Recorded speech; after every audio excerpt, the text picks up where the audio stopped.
haleluya, ndabaramukije cyane mbifuriza ukwezi kwiza kw'indwi. Ku kwezi kuzokubera imfura, kuzokubera ukwezi kubwiza, uzobone ikiganza cyiza cy'umwami ikora ku buzima bwawe. Uku kwezi hari ibintu byinshi wari umaze iminsi usengera, muzukuri ukwezi kw'indwi, igiti girindwi, haleluya, ibyawe byuzure, bije mu mwuzuro, haleluya. Yesu azaguhe kugira ukwezi kwiza cyane. Ijambo ry'ukwezi kw'indwi riravuga ngo ijambo Imana yampaye ku buzima bwawe. Riravuga ngo igihe umaze kuri uwo musozi kirahagije. Bene data, hariho igihe tumara ahantu imyaka, amezi. Uyu munsi ndafite rino jambo ngiye kukwifuriza, kandi Imana yacu iri inyuma y'ijambo ryayo. Ndakunda ijambo ryanditse mu gitabo cya Yesaya rivuga ngo kurya imvura na sherege bigatosa izindi bisubireyo. Ngo niko ijambo yarungitse ritazosubirayo ridashikanye icyo yaritumye. Hari ijambo ryatumwe ku buzima bwawe. Igihe sindakizi naje ari cyo nari mfise, hari cyo nabwiye Imana. Mbere yuko mvuza kubigisha rino jambo, hari umusozi nabwiye ngo igihe maze hano kirahagije, ngomba kwegera imbere, ngomba kuja ahandi, hari ahandi umwami yanteguriye. Haleluya. Reka maze mbasomere uyu murongo washimishije mu gitabo cy'Abalewi.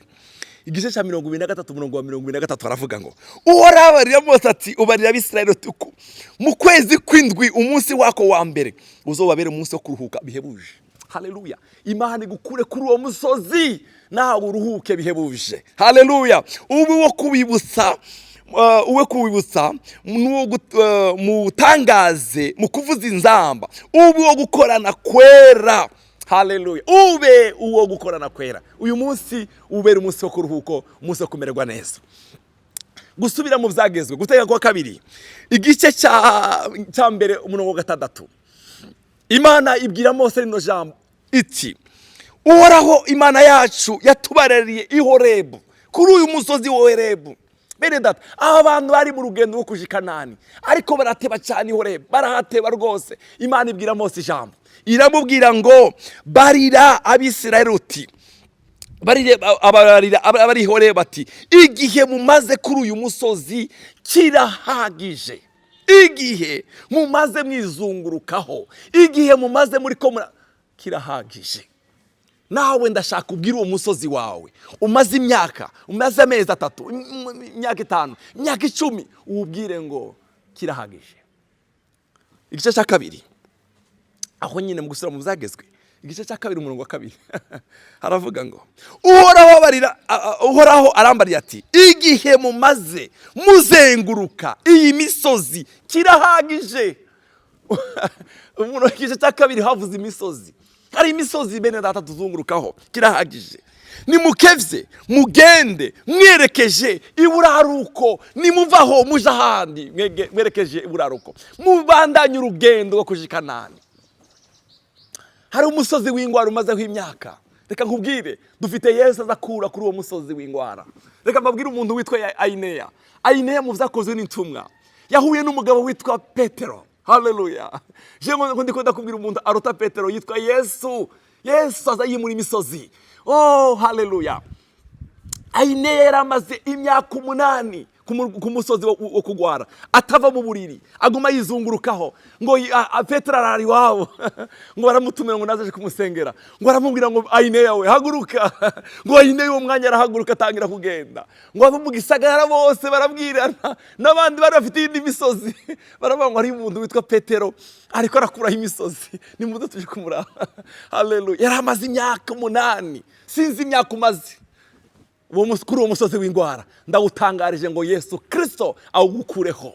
Haleluya. Urya mugore wari umaze imyaka 12, ngo yaribwiye mu mutima we, aravuga ngo uyu musozi mumazeho imyaka myinshi, kandi ukwiye kumaraho imyaka myinshi, wamazeho ibyanje byose. Yumva amakuru umugabo witwa Yesu. Yesu uzukuraho imisozi y'ingwara. Ngo aravuga ngo reka njewe byari byemewe kuja kumukoraho, ntibyari byemewe kwaja mu bantu, ntibyari byemewe. Haleluya. Ariko akora intambwe yo guhaguruka, aragenda afite umutima wizera. Aravuga ngo ninakora ku mpuzu ziwe gusa isoko y'amaraso irakama. Uko yagiye yizera ko byagenze, Yesu arabahindukirana, aravuga ngo ari umuntu nkozeho. Baramubwira ngo turi benshi tugukozeho. Yesu arababwira ngo hari umuntu, hari imbaraga zimvuyemo. Mukundwa uri kurankurikirana, uwo musozi umazeho igihe kirekire, Yesu afite imbaraga zo kugukuraho uyu munsi. Haleluya. Uyu mugore wari umaze imyaka 12 arwaye ingwara yo kuva amaraso irakama uwo mwanya. Dufite Yesu aza gukura mu musozi w'ingwara. Ana yaramaze imyaka ku musozi wo kubura umwana. Wo kubura umwana, igitondo kimwe kireyuka, nawe anaraca niko mu gitabo cya Samuel cya Esther yavuga ngo nabo kireyuka kuri Ana, nawe araca, araririmba, aranezerwa, agira icubahiro. Amen. Uwo musozi umaze igihe kirekire udafite umwana, dufite Yesu yahaye Ana umwana. Igitondo kimwe Ana yaririmbye, aravuga mu gitabo cya Samuel wa mbere igice cya 2, aravuga ngo ntawera nkuhoraho, ngo nta gitandara kimeze nk'Imana yacu.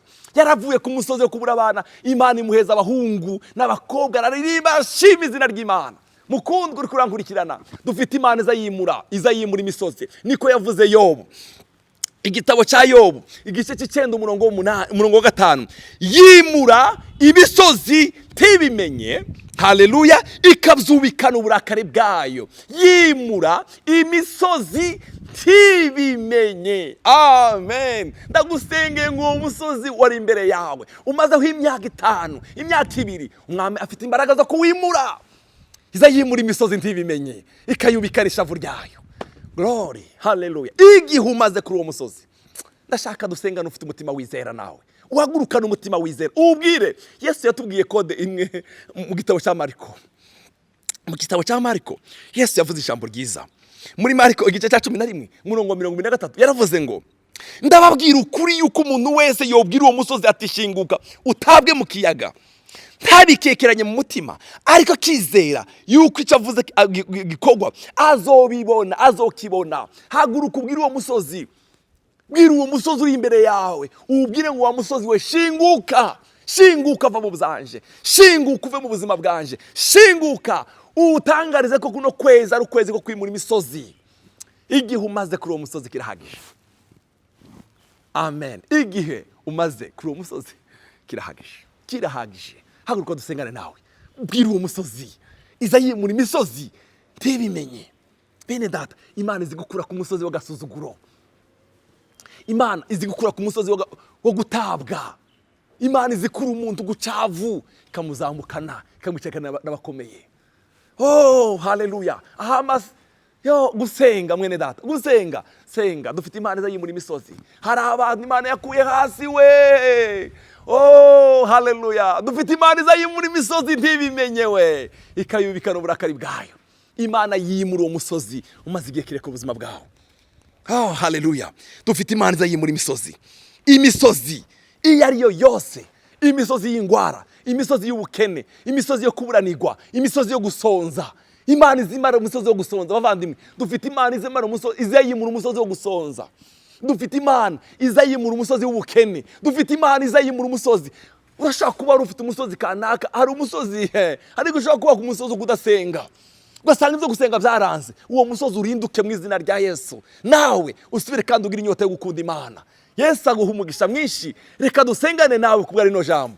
Igihe mumaze kuri uwo musozi kirahagije.